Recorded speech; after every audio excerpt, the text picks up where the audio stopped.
নমস্কার সবাইকে, পুটির রান্নাঘরে আপনাদের সবাইকে স্বাগত।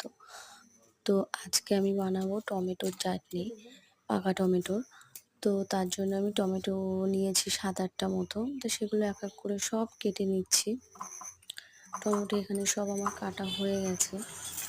তারপরে কড়াইতে একটু সাদা তেল, শুকনো লঙ্কা আর তেজপাতা আর হচ্ছে দিয়েছি পাঁচফোড়ন।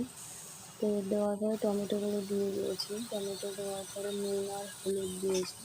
দিয়ে ভালো করে ভাজা ভাজা মতন করে নেব। টমেটোটা একটু ঢাকা দিয়ে দিয়েই বানাতে হবে, যেহেতু জল ব্যবহার করব না রান্নার মধ্যে। তো ঢাকা দিয়ে রেখেছিলাম 5-10 মিনিটের মতো। তো একটু নরম হলে আমি খুন্তিটা দিয়ে একটু ঘেটে ঘেটে দেবো। খুন্তিটা দিয়ে আমি ঘেটে ঘেটে দিয়েছি। তারপরে কাজু কিশমিশ ভিজিয়ে রেখেছিলাম সেটা দিয়ে দিয়েছি। দিয়ে আরও 5 মিনিট মতন ঢাকা দিয়ে রাখবো। রাখার পরে নাড়াচাড়া করে আমি 1 বাটির মতন চিনি দিয়েছিলাম। দিয়ে সেটাকে ভালো করে মিক্সড করে নিয়েছি। তো এটা আমি ঢাকা দিয়ে দিয়েই রান্না করব। এখানে কোনো রকম জল আমি ব্যবহার করব না, দেবো না রান্নার মধ্যে। তো এইভাবে বানিয়েছি।